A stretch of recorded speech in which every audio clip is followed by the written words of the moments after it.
Good evening, everyone. My name is John Hughes, and I'm honored to be the music director of the Chicago Master Singers. And welcome to another session of CMS University.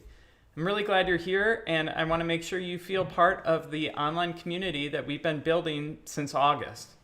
Now, one of the ways that we've been doing that is through the chat window on the right-hand side of your screen.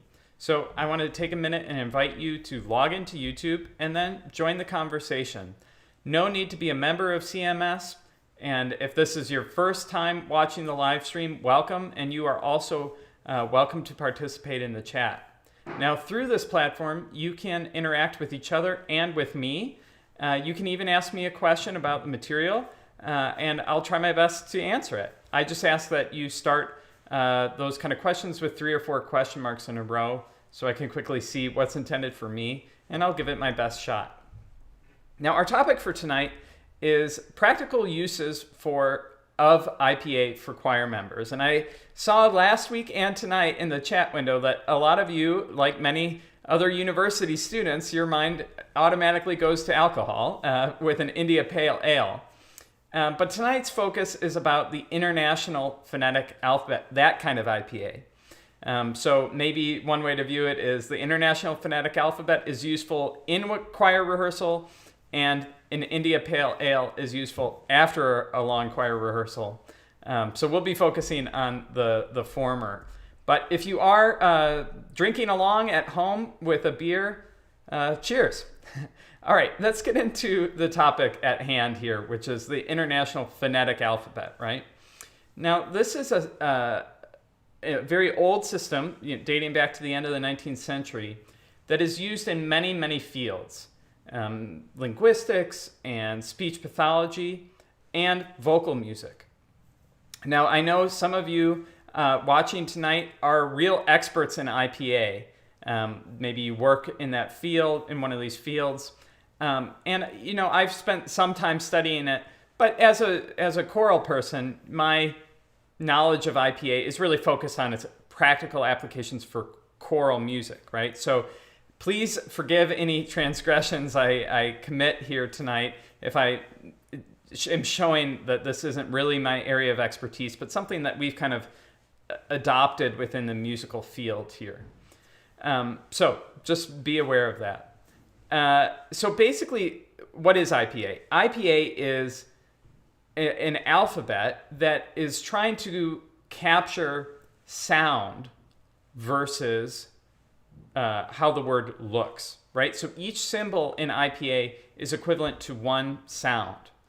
And this is really helpful because it allows us to notate how words should be pronounced when we're singing.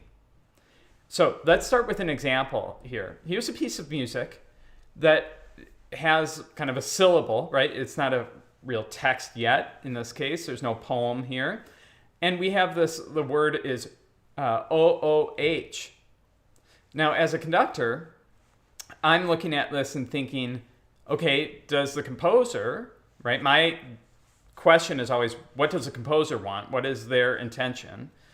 Is this supposed to be O, or is this supposed to be oo? It's pretty unclear, right? And in IPA, we could easily assign a syllable to denote which one we want, O or oo. And I'm sure a lot of choral people watching tonight would recognize the feeling of maybe writing in kind of your own interpretation of this in your margin of how a conductor wants something pronounced. And then you go back to it the next week or 2 weeks later, and you can't interpret your own notes about how this is, right? So IPA is trying to give you symbols that always mean the same, that are transferable across languages, and so that you can then sing the syllable the way the conductor wants you to, right? So that's the goal of IPA. That's how musicians use it. So basically, it's providing this clear and consistent guideline or baseline for pronunciation. Now, we should acknowledge that, there are symbols that are used across all languages, and that there are slight differences, even though IPA is attempting to be universal and consistent. it's not always possible, right? So this open O, this backward C is aw. It's going to be slightly different in Latin than Italian, but it's a close approximation. And I think one way to remember this is just there are tons of dialects, right? And if you think, I grew up in the Midwest, I have a Chicago area accent. That's very different than someone who grew up in Georgia, right? And that's very different than someone who grew up in Australia, right? Even though we're all speaking English, we have different dialects. And the same is true no matter what language you're singing in, right? I tend to teach ecclesiastical Latin, but there's Germanic Latin and French Latin, and you can really go far into the weeds on any language. So my advice is twofold. First, whenever I'm doing a language that I'm not as familiar with, I always try and coach with someone who is more proficient than I am, right? It's impossible to be proficient in all the languages we sing in. So even though I've spent time, studying diction in all my degrees, I always want that refresher from someone more experienced than me. The other thing to realize is that uniformity is the key in choral singing, right? That's what really good choirs do, is do all the little things the same way across the ensemble every time. They put the T together every time, and it's always together. And it's the same goal with diction, singing in a foreign language. We all have to be doing the same thing. So at the end of the day, the focus of tonight's presentation is to give you some tools of learning some basic symbols of IPA so that you can effectively mark your scores and then do what the conductor, in the case of Chicago Master Singers, me, is asking you to do, right? So that we can achieve that uniformity, because that's really what good choral singing is. Okay, so some kind of basics about IPA. First of all, you'll always know that you're looking at IPA because it's in brackets or in slashes. And again, that's just separating it from regular text.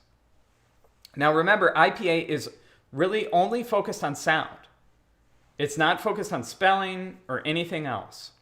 So it's literally transcribing how the word would be interpreted orally. So, for example, the word no, that K is silent, so we wouldn't transcribe it into the IPA. Same with double letters like bell. Now, if there's a double letter that is pronounced, then you could notate that in IPA. But if it's just bell with one L, then you wouldn't notate it. Capital letters, punctuation, doesn't matter, right? It's all about the sound. Now, it does show syllabic stress. So something like football, right? The emphasis, the stress is on the first syllable. So you'll notice that there's a little kind of vertical pisma showing that that's the stress syllable of this two-syllable word. So let's start with just some kind of basic useful symbols to know. And again, we're at the 36,000 foot view here. And again, my expertise is choral music, not IPA. And also remember that you can take entire semesters of graduate school in a conservatory on diction, right? So both in IPA and in musical diction, this is a very kind of rudimentary course, but hopefully it'll give you just a taste of the possibilities here. So let's start with the vowels, right? Here are some basic ones, and these are all tied to Latin vowels. So we have an A is A, right? And there are kind of two A's. There's a forward A and a backwards A, but for now, just worry about this one. So we have spa. We have this ligature. That's when we have two letters kind of smushed together. So A as an apple or back. And our Chicago accents are very good at that one. The lowercase e, you might think is an E sound, but it's actually A. And we don't have this sound very much in English, but it's very common in German, like D-E-N. It's an article, the. that would be Dane. So it's that very closed closed E sound. And the closest English equivalent would be chaos, that really spread, bright E sound. Then we have an open E, looks like a backwards 3, set. The lowercase I is E, like meat. And again, if you think of Spanish or Latin or Italian, you know that their lowercase i's are pronounced as E. So that's where we get this. A capital I then gives us I, like kit. Now a pure O, an O is an absolutely pure O, like boat in Minnesota, right? Now in this part of the Midwest, we might say boat, which is a diphthong, and I'll talk about those in a minute. But in a pure O is that Minnesota accent, and I got kind of good at this living in Wisconsin. You know, you go over to Lowe's and you turn right, and then you see that new boat store, right? So you get that pure O sound. That's what that O is sounding like. A backwards C is aw, like ought or bought. A U is oo, like boot. And what I like to affectionately call the flying W is book, right? So you can see that there are lots of vowels, and it might seem like, they sound kind of similar. Aw, oo, right? But they really are different. And one of the benefits of learning IPA is sharpening your ears so that you can start to really be aware of what vowel you're singing. And much of improving as a musician is being aware that you are making a choice when you're singing, right? We all know choral singing is all about singing on a good vowel. And so we need to be aware of what vowel we should be singing, and are we actually singing that, right? And so when you start to pay attention to how words actually sound and what vowels they are comprised of, then you can make more intelligent decisions about what you're singing, right? Now let's keep going here for a little bit. We have this other vowel called the schwa, and you've probably heard of this. It's very common kind of a topic in choral rehearsals.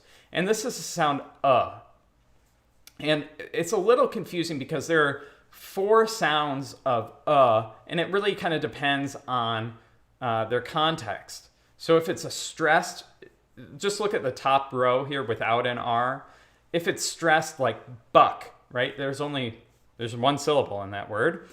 That's and it's that upside down caret. And then we have the upside down E is like a go, right? So that at the beginning is unstressed. Those are roughly the same sound. Then with an R, schwas, if an R follows a schwa, it can kind of color the vowel, like burst, right? That isn't a pure sound. The R is affecting that vowel, or rare, right? So we have that schwa R sound, right? Now, whether you memorize these 4 and in your choral score notate them this way, I don't think that's really that important for me as a conductor. I frequently just use this upside down E for like getröstet, right? Or something like that in German.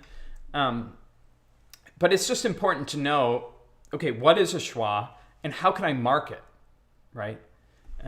That's the big thing, because if you put you could put UH, but then it might look like IH, and it all gets confusing after a certain point.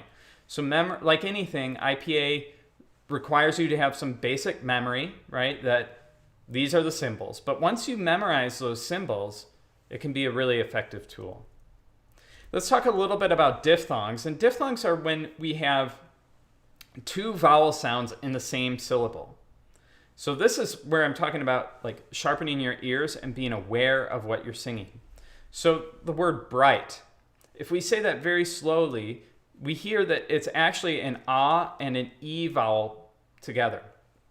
Bright, right? Now, as a singer, we always want to sing as long as possible on that one syllable. So on the first syllable, ah. So if I was singing this bright, right at the end, I clip it to that E sound, right? So again, when we're aware, oh, that's a diphthong, then we can make the choice to stay on the ah vowel as long as possible. So we have bright is that ah and E. House, ah, oos. Boy, right? So if you really slow it down, you can notice that it feels like you're chewing the word. Wait. Boat, right? All of a sudden you sound southern when you're going through these diphthongs. And there are triphthongs, right, where there's 3 vowel sounds in a syllable. But again, much of music is just being aware, right? So if we're aware of diphthongs, then we can fight against them because they don't sound as good as singing on pure vowels. Let's talk about the consonants, right? Some very basic consonants. Most of the consonants are pretty straightforward. You can tell what they are. But these are the ones that I think are just helpful to know, that are maybe a little less obvious. So there are 2 kinds of TH sounds. There's of unvoiced, which we show as a theta. That's like thing, thing. Versus the other one, which is voiced, like that. And I often ask for more voiced TH sound because I think sometimes, like if you start a phrase, that, lat, it sounds like you're saying L-A-T, lat. And I really want to hear that, that, right? Now, again, without IPA, how do you mark that? Maybe you underline the TH or you write more or something. But if you can learn a few basic symbols like this one, then you have a tool to remember how what the conductor is asking for, basically. So this capital S is sh, like she. You don't put an H there because you don't say shahi, right? You say she, right? It's one sound. So there's one syllable or symbol here. The cursive Z is je, like azure. We hear this sound a lot in French, so a useful symbol to know. A J is yet. And then on the next column, we have 2 kind of Germanic symbols. We see it also in Hebrew. But the C with a little tail is an ich laut, like the German word for I, ich. And that's right on the hard palate, ich. And then the cursive X is an ach laut. So like Bach, that sound is an ach laut. And again, I think so much of learning, in my experience as both a student and as a teacher, is being able to name things. When you can name things, like, oh, that's an ach laut, you own them, right? Then you know them, you can recall them, you can apply them, you can recognize them, and you become a much more powerful thinker and, in this case, musician, right? So those 2 sounds, we all kind of, having been around the choral block, so to speak, we know what ich and ach are supposed to sound like. And so if we can name them an ich laut and an ach laut, then we can use them very effectively. 2 more kind of consonants would be the C and the sh together, a ligature. That would produce the word chill, ch, or sound ch, chill, right? So that's how you would do CH. And a D and J is jet. And if you say that slowly, jet, you'll notice that the way you're forming that is as if you're going to say a D, det, jet, with a J. So it kind of makes sense, right?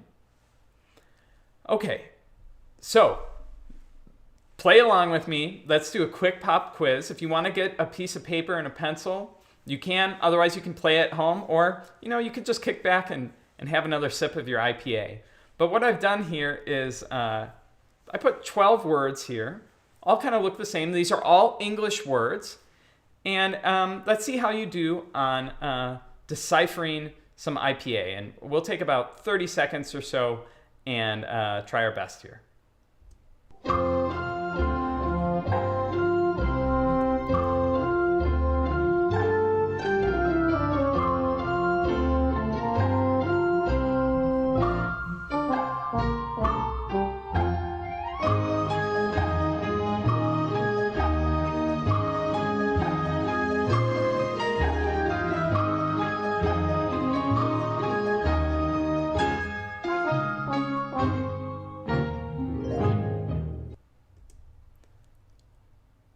Okay, so let's see how we did here.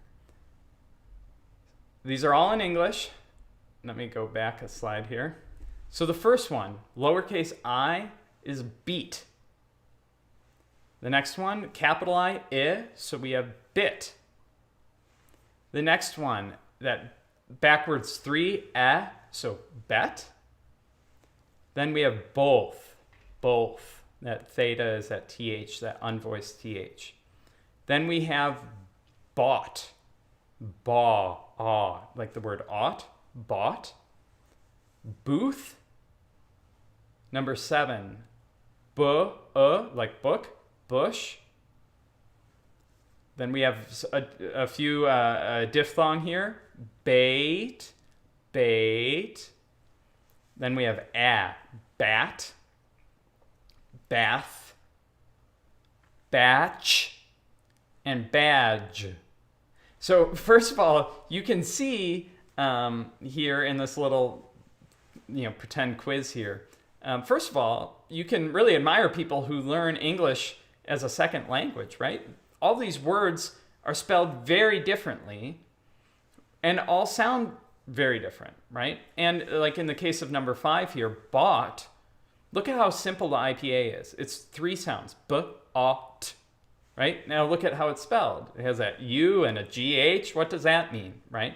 So if you put yourself in, we're going to learn a piece in French, and there's all these silent letters and all this stuff. This is why we use IPA. It's also just going back to this example here of this piece of music, right? How much easier would it be if the IPA symbol was in there in brackets and then we knew exactly what the composer wanted, right? Instead of trying to interpret it, right? So this is a real quick and fast way through IPA, but I hope it's helpful in just kind of giving you a little bit of practice on interpreting IPA. And, there are lots of sources online. This IPA can get very complex, but if you memorize just a few of the basic symbols, I really found when I did that, it really improved my choral diction and solo art song diction as well. So I'll take a minute here before we go on to our second half of the presentation, and I'll just quickly look through the chat and see if there are any questions. And if you have any, feel free to ask them now. This would be a good time. Looks like much of the conversation is still about beer, which is good. IPA boat versus bought. Let me go back to it here. So boat has, let me find, where is that? Okay, so boat, if we were to say it in like how I would say it, I don't have a Minnesota accent, right? So I would use, let me go back to the diphthong pages. So I would use the bottom one, B-O, flying U-T, boat, bo. So it's b-o-oot, boat, right? That's the diphthong. Now bought is a pure vowel. It's over here on the second column, the third one down, that backwards C, aw. So bought doesn't have a diphthong. It's a pure vowel, aw, b-ought. So that's the difference. So bought would be B backwards C, T, and then boat, at least the way I would say it, is at the bottom here, B-O flying U-T. Now, when I was in diction class in college, there were, kids from across the country, and we would have these assignments of translating or transcribing English words, in lots of languages, English words into IPA. And sometimes people from different parts of the country would come up with a different transcription because they said it different, right? And if they could justify that to the professor, that's right? So remember, language is not absolute. It's much more descriptive, right? So there's famous argument, right? Is it prescriptive? There's one right way. You got to say it that way. Or is it descriptive? How do people actually say it, right? And I think, again, that gets back to my point. There's not going to be always one exact way of saying a word because everybody says it differently depending on their kind of context, right? And so that's important to remember. As much as we want kind of black and white in diction, especially like if we're singing something in French, it's not always, unfortunately, it's not always that clear. Okay, let's go on. The next part of this presentation is going to be practicing on choral texts. And basically, I'm going to show you a slide. I'll tell you what language it is in, but it'll be a slide of IPA. And then the next one, I'll show you what the words are, and we'll kind of talk through six or seven languages and a line from each, just as a way of practicing how we would actually apply IPA to some choral texts. So the first one, thankfully, is in English. And let's see how you do. So here's some IPA.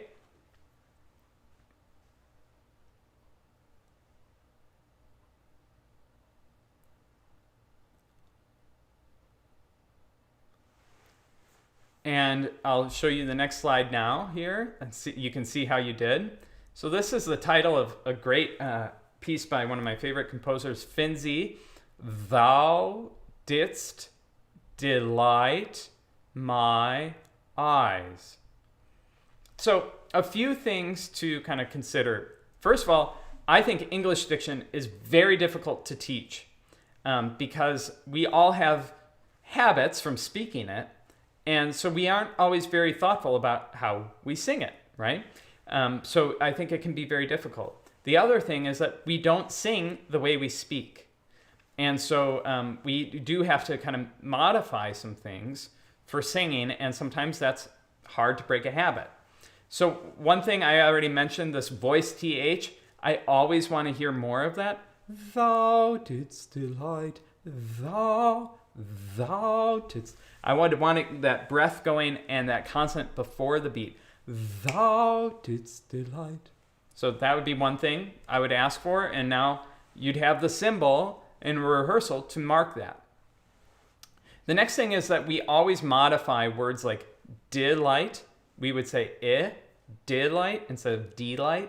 And another one would be believe instead of believe, right? And so we modify that lowercase I to a capital I, so it's So delight, right? So those are some special considerations in English. Obviously, every English text has its own challenges, and the way we might sing a piece by Vaughan Williams in English versus a spiritual in English, the diction would change because the context has changed. All right, let's go on from English to Latin. I think you'll all tell what this text is. It's pretty obvious, but I'll give you a minute to kind of work through the IPA.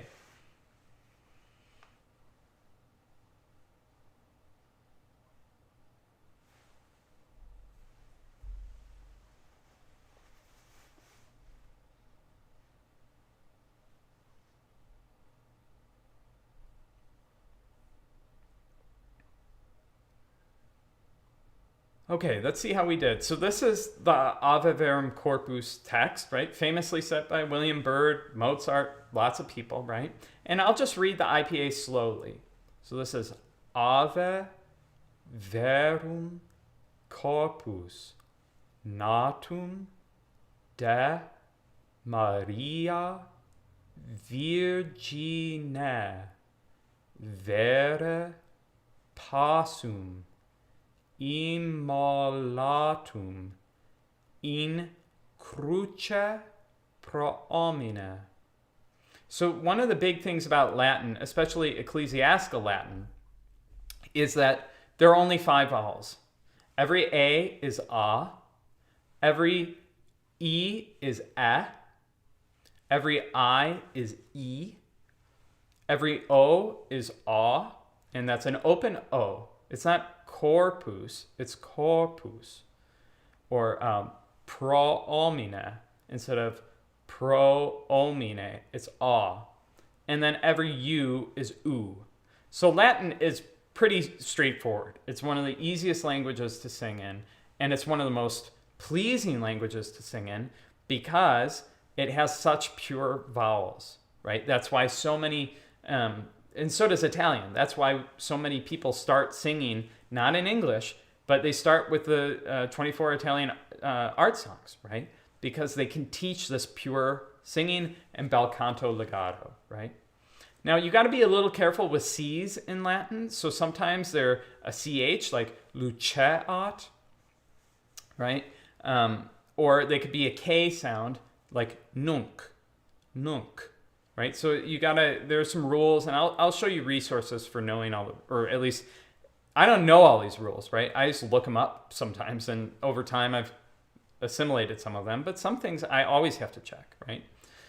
The other thing is that H's are silent, so almine versus holmine. Now, one of the biggest things, and again, this is straight ecclesiastical Latin, not getting into Germanic Latin tonight. But one of the big things is that people don't like to do this open ave. They like to do ave, right? Ave verum corpus versus ave verum corpus, right? We can immediately tell that that second one sounds more lifted, more beautiful, more centered on a pure vowel. And so that's what I always am harping on choirs about, is saying instead of a. So if you can really be diligent about 5 really pure vowels, then your Latin will be better. And when we sing on a pure vowel, everything tunes better, overtones are produced, and it sounds better. Right? So that's why we do it. We don't do it to be little drill sergeants. All right, let's try another one here in everybody's least favorite, at least in my least favorite, French. So you can look at this one.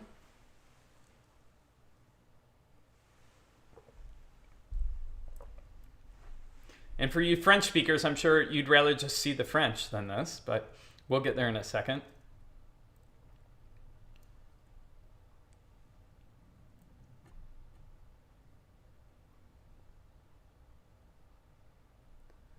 All right, let's go on. So this is the first one of the WC Trois Chansons, which are really, really lovely pieces. Now, I'll read this in a minute, but let me just first give you some general principles of French. First of all, French is a language of vowel. If you've ever heard a French speaker, it sounds like they're saying one long word, right? It's just da da da da. It's just all vowel, and it's all blended together, right? And that's because they allied words. In order to have it all vowels, they start each syllable sound with a consonant sound. That's why they allied, right? They move a final letter from one word onto the next, etc. So they're trying to get that consonant to sound and then stay on the vowel, which actually makes it a really beautiful language to sing in, because that's the same goal that we have as singers, right? Is to be on the vowel for as long as possible. We also have these nasal consonants, nasal vowels in French. And that's like the word bon, the fifth word here, bon, right? It has that little squiggly tilde on top. You actually don't say that N. Rather, it colors the O vowel in front of it. Bon, right? That typical French sound that we know, that's that nasal sound. Now, a lot of English speakers, including myself, like to we do it, but we still need to put that N in there, bon, right? We'll nasalize it, but we'll put the N in there. And that's really not good, right? So it really just affects the vowel itself. Now, we do have some special symbols here. This O with a slash in the first word, Dieu, we will see that again in German. And this is a mixed vowel. So the tongue position is, and you can do this with me, is like you're saying A. So it's spread, A. And then you say O, Dieu, Dieu, right? So that is equivalent to the German O umlaut, which we'll talk about in a little bit. So here, this is Dieu qui l'a fait bon. Then we have regarder. So we see that schwa, regarder. Then we have la gracieuse bonne belle. Right? Now, for me, because I'm a little bit more practiced in IPA than some of you, this is easier to me than looking at the French, because the French has silent letters and different combinations that don't sound, right? And the IPA, what's so nice about the IPA is that it is only concerned with the sounds. So if you can find a good IPA transcription, or we coach with someone, then you only are seeing what you have to say or sing. And so it kind of takes all the guesswork out of it. And then it's just about making it sound nuanced and natural sounding. Okay, let's go on to more familiar ground for me, which is German.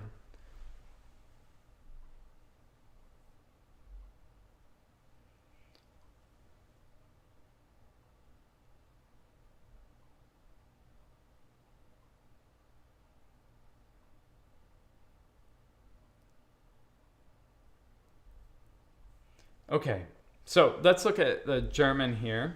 This is from Brahms' Requiem. Selig sind die da Leid tragen, denn sie sollen getröstet, so we have that O umlaut, getröstet werden. Right? Pretty straightforward here. A few special considerations. First, on the first word, selig, right? It's a K at the end of that. That final G is a K, but it's very soft. It's almost more like an Ich-laut. So selig, selig. It's not selig, right? It's not harsh that way. We have this O umlaut here. One word in German that is tricky is D-E-N-N, right? So we have den here. That's very close to D-E-N, which is Dane, right? So a lot of people mix those two up. But if you have two N's, it's A. If you have one N, it's A. The other thing about in German is that it's a little bit different than English in that if you see IE or EI, you always say the second vowel. So if you see IE, it would be E. If you see EI, it would be I. So if you go to the word light, L-E-I-D, you're going to say the second one, the I. Light. Light. If it was the opposite, L-I-E-D, you'd say leet. Okay, so one of those, leet, means song, right? You've heard of Lieder, right? And then light means tragedy or sorrow, right? So just kind of, if you know a few of these basic rules and tricks, your IPA and just knowledge of diction can go, you'll get faster over time once you get some of these kind of in your toolbox. All right, let's go on to Italiano.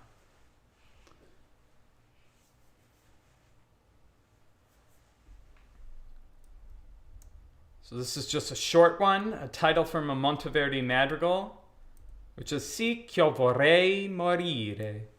So a couple things about Italian. First of all, is the last one listed here is the cadence, right?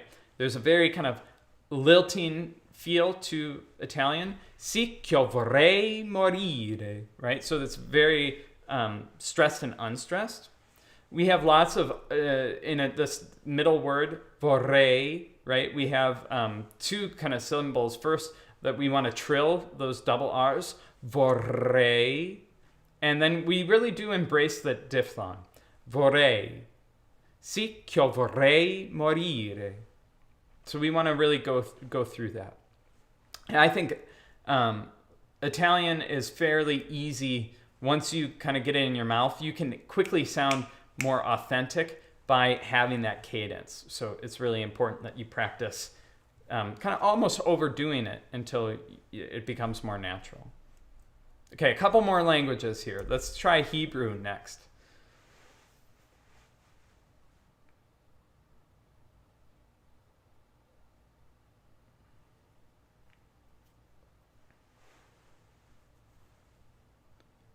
There aren't too many tricky symbols here, but let's go through it. So this is from the beginning of Bernstein's Chichester Psalms. We have Ura, Hanevel, Vechinor, Aira, Shahar. So a couple things. We have the two kinds of E, right? We have in like the second word, we have ne, the closed E, and the open E, vel, right? So you got to manage those.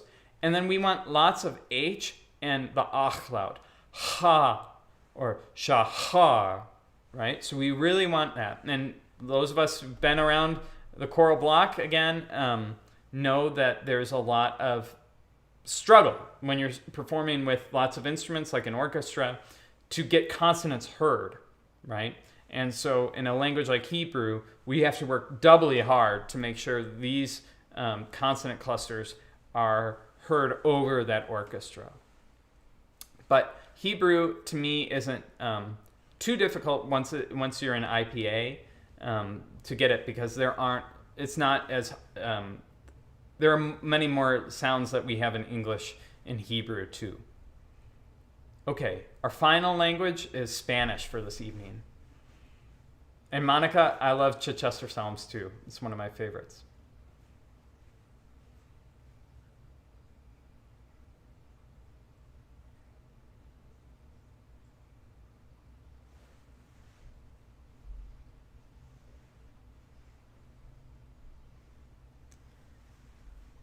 Okay, so Spanish.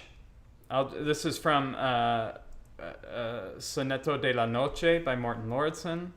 And I love singing in Spanish. I think it's a very beautiful language. So very slowly.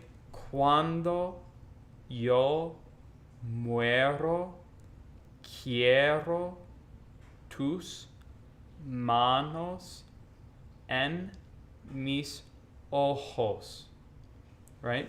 So a couple things to help Spanish sound more authentic here is what we call dentalizing, right? And that's putting our tongue on our teeth, dental, right?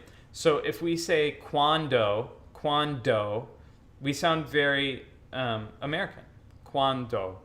But if we dentalize it and put the tongue on the teeth, cuando, right? All of a sudden, it sounds much softer and much more authentic to the language.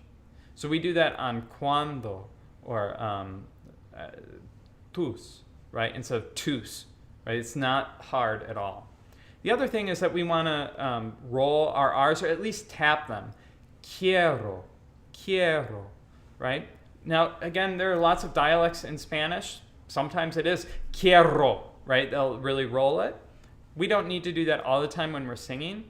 Sometimes I think we can overdo it, but the whole point is to avoid the very American quiero, that I had a friend who worked with English language learners who always taught the word rural, right, to get that R sound to help them develop that, right? And what we need to do is in our singing is get rid of that sound, right? And one way is to just really lightly touch quiero, right? You don't have to trill it, quiero, right, or anything like that, but just not that pirate R sound, and that'll help our language. Now, the other big thing in diction is to really practice and make sure you've got the text stress right, and that you're not stumbling, right? So a lot of it is just practicing 10 minutes a day with scores so that they really do sound natural, right? There's no way to cram diction at all. It's muscle memory, and I would much rather someone practice 10 minutes a day than an hour once a week. And it's that consistency that will make it. I see a question here, so I'll just put it up there. Is E a soft E as in set? I thought it was pronounced A as in date. Or does that change in different languages? The symbol, those are different symbols. So maybe are you talking, I guess if you're talking about an E in Spanish, let's go back to that slide and I'll see if I can get it here. Muero. I see. So like if you're looking at this third word, muero and quiero, I think those are different. And I'm not a Spanish expert, but I think that sometimes to me in Spanish, the E vowels sound more open than closed. And I don't always know why. I don't know the rules well enough, but this is what I came up with for this text.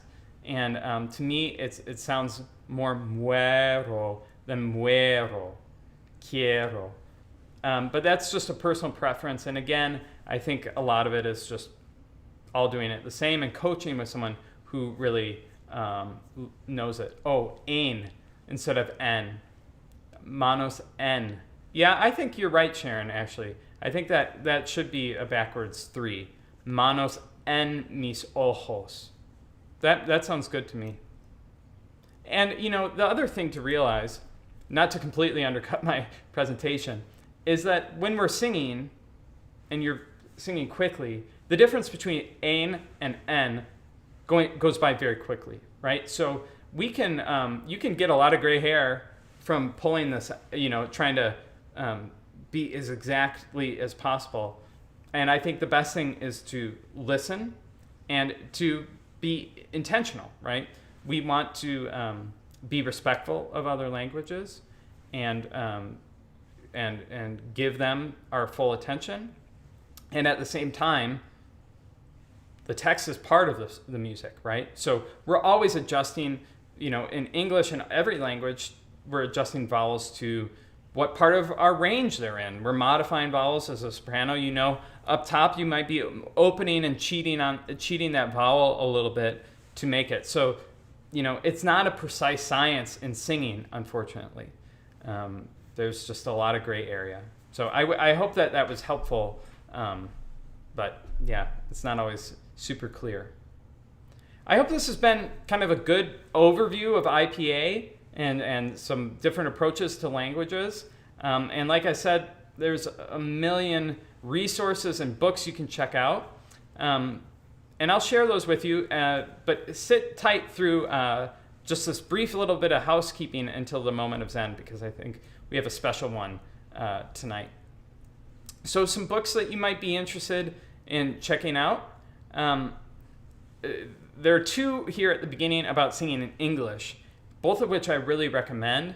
And again, just being aware that when you're singing in English, you're making choices too. And there's lots to consider in English because it's a very inconsistent language. So I recommend these 2 books about, things to think about when we're singing in English. I like the John Glenn Payton book on French, partly because it includes a CD of some really common texts, and so that's also very helpful. Now, the 2 books I come back to again and again are these 2 by Joan Wall. So I'll show them here on the screen.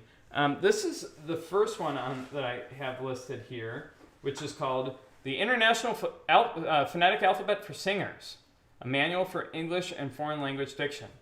This is very useful, and it doesn't go into the rules for the different languages necessarily, but it helps you really understand IPA. So I tried not to get into, too much complexity tonight. It's just kind of a general interest session. But, if you really want to get into all these, the different types of vowels. Are they closed, mid, open? This is kind of referring to the shape of your mouth. This is referring to forward, central, and back is referring to where the arch in your tongue is, right?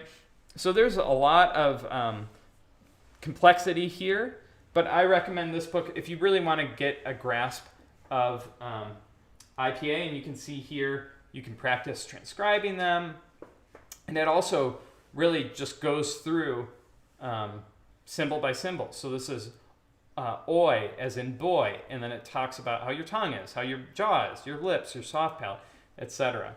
So this is a good one if you really want to hone your IPA skills.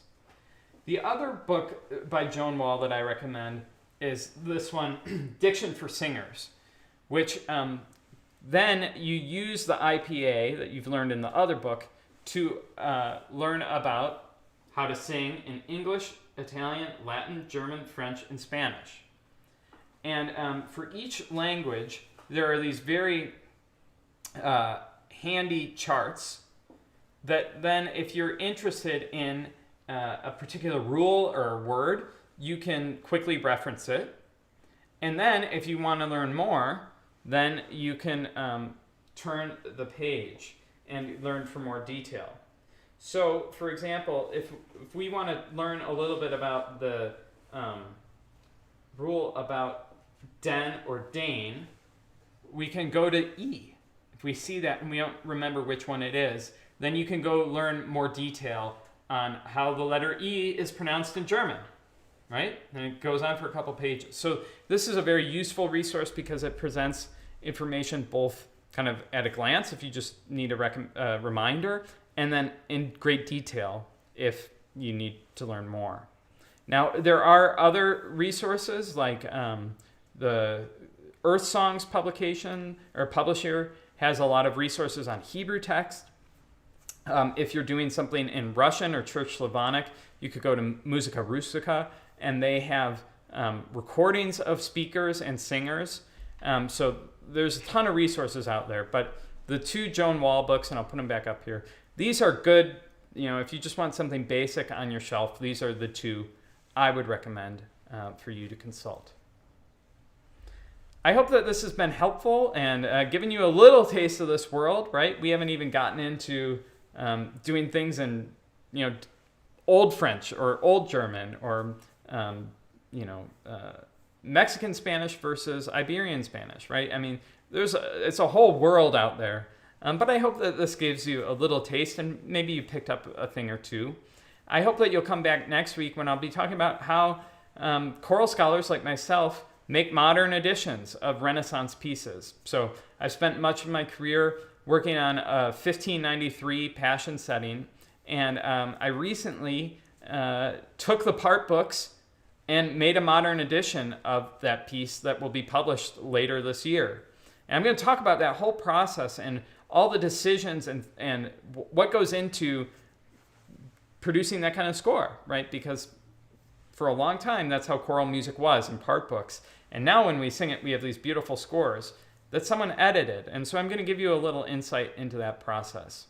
I hope you'll come and join me for that. And if you aren't registered, you can do so by checking out the Eventbrite link in the video description below. I hope you'll take a minute and like this video, subscribe to the CMS channel, share this with a friend or family member, and remember too that you can also, if you've missed any previous sessions of CMSU, you can always go back and watch recordings on our YouTube channel. Finally, if you would like to make a donation to support CMS University and CMS going forward, all of these links are in the video description below, and of course, we're very grateful for them. All right, our moment of Zen tonight is a beautiful piece and a beautiful text, and this is from the Song of Songs, Set Me as a Seal. And this was composed in the late 80s by René Clausen, who recently retired. He was the director of choral activities at Concordia College in Moorhead, Minnesota, one of the premier collegiate choral programs in the United States. And he wrote this piece himself, and it kind of has a sad story that his wife and he had trouble having children, and they were pregnant with a child, and then something happened and they lost the baby. And the story goes that he came back from the hospital and wrote this piece in about a half hour, and just kind of, it was a cathartic moment. And I think it really is a really beautiful piece, showing a profound trust, and also kind of acknowledges that life can be difficult sometimes. Now, this text has been set many, many times, but I think this one has a certain sincerity and kind of forthrightness that I find really moving, and I hope you do too. So let's listen to this beautiful piece, Set Me as a Seal by Renee Clausen.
Thank you, everybody. I hope you're doing well, and I hope to see you again next week for another session of CMS University.